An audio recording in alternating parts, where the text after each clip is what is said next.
It's the hot girl that's also wife material.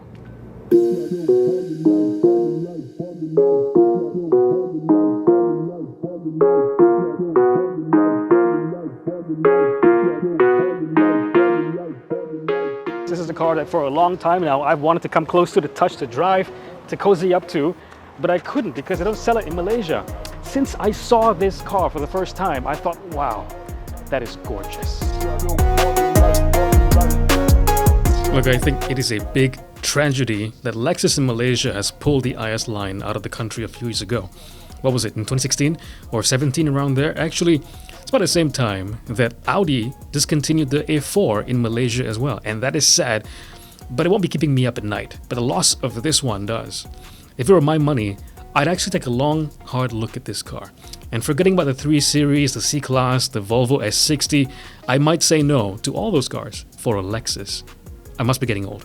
But that's where our friends here at LS FH Auto in Subang, as well as other dealers, have stepped in.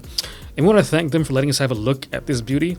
In fact, they carry a bunch of other really cool cars, so if you're in the market, give them a call and tell them we sent you. This one in particular is an IS300 Japan-spec 2021 model year with less than 20,000 kilometers on the odometer. It's right now listed on Carlist for 243,000 ringgit only, which seems like a bargain. I wonder how much kidneys go for these days. I just need one, right? This is the 300, meaning it goes up against the 330i and the C300 with its 2-litre turbocharged 4-cylinder petrol engine hooked up to an 8-speed automatic. And just like those two, it's got its engine mounted longitudinally, so front to back, sending its 244 PS and 350 Nm of torque to the rear wheels. 0 to 100k in about 6 or 7 seconds. Look, this is the most likely engine option to come to Malaysia if Lexus Malaysia hopefully decides to bring eventually the IS back into the market.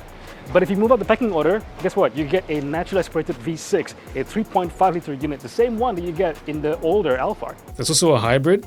Yeah, okay, but this generation also has a V8. And the first one since the M3 rivaling ISF. In fact, the IS 500 F Sport Performance uses the same engine as the ISF, the LC 500 and the RCF with 480 PS. But can we be real here, guys? What made my eyes bulge is the same thing that made your eyes bulge, the looks. It doesn't need the ganas trim to look good either. Yes, the F Sport package does help, but even without it, it still looks organically fantastic. And I can't say the same thing or as easily about the 3 Series or the C-Class these days. And believe it or not, this car is technically the same generation of final Lexus IS that was sold in Malaysia officially, the XE30, before its big 2020 glow-up, meaning this car has been rolling up production lines since 2013, that's 12 years ago. I mean, Toyota's TNGA platform has been around for some time now, what seems like forever to be honest, but this is still on the older N platform and shared with the Toyota Mark X and Crown of that period. But with how good this car looks in person, do you actually care? Well, you shouldn't, because I don't. There's so many details on the exterior that I really appreciate. The new body lines are gorgeous. This new sculpted side mirror. I love the fact as well that these headlights form this like Japanese swish over here. A perfect complement to the rear light design. Full width light bars have become a trend in car design these days, but the IS, this IS, is one of the OGs, and even today, looks like one of the best executions on that idea. This whole car, in fact, screams careful, methodical, thoughtful design.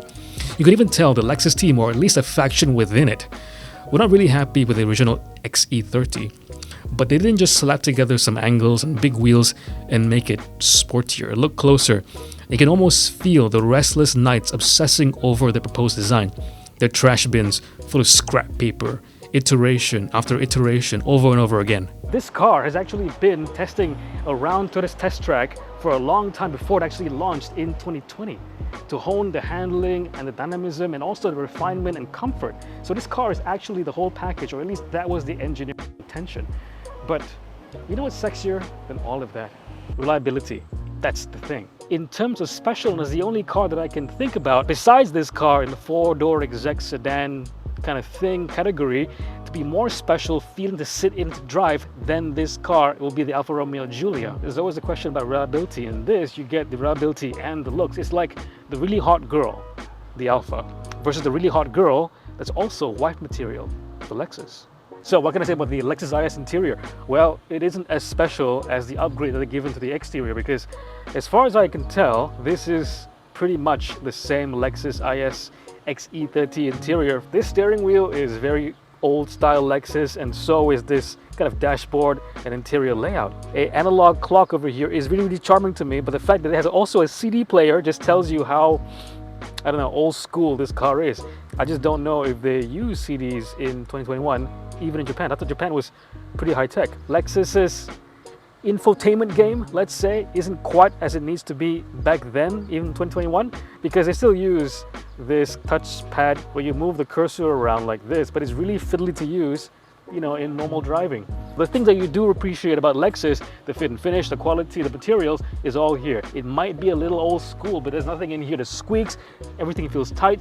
It doesn't feel like a used car. But to be honest, there isn't that much in here that I would say elevates this car build quality, materials wise, than a Mazda. There are some flashy elements as well, okay? Like the F Sport package does have perforated seats, good bolstering. Over here you get a nice instrument binnacle with a center rev counter, very LFA-like. You get pedal shifters.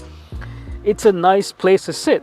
My camera guy just said it's quite uncle, this car, the interior at least. I know what he means, but I can honestly, easily live with this car's kind of old school interior to enjoy that exterior and enjoy the fact that I can keep this car for a long time. I think I'm getting older to appreciate reliability and kind of like a long-term ownership experience as a sexy thing in car ownership these days. Maybe it's just the period of this car, but I like the fact that you get buttons for everything, okay? Buttons for all the infotainment, button for all the HVAC systems, all the climate control stuff, buttons on the steering wheel for everything. The gear selector, look, it's an analog shifter. But when you do get in the back seats, well, what do you expect? This car is a rear-wheel drive car, and that means a huge hump in the middle. The carpets, though, I gotta say, are really thick. I'm not sure you can see it, but it's really nice and plush in here. When you do get someone as petite as me in the front seat, it's no problem because I got a decent amount of leg room. Headroom could be an issue if you're over 6 foot, because me at 165 cm, yeah, maybe have a little bit, maybe like a balled up fist level of headroom. You don't get much space in the 3 Series or the C-Class either. So as far as the competitor goes, it's not really far off the mark. Nice armrest, nice and sturdy, cup holders right there. But yeah, you can't really sit down in the middle. I'm not even gonna try. And these aircon vents look really quite basic. I'm sure they'll last forever given it's a Lexus, but they do look quite basic. What a shame that we don't get it in Malaysia. I mean, I know Lexus pulled out a few models like the ES, the GS, this car.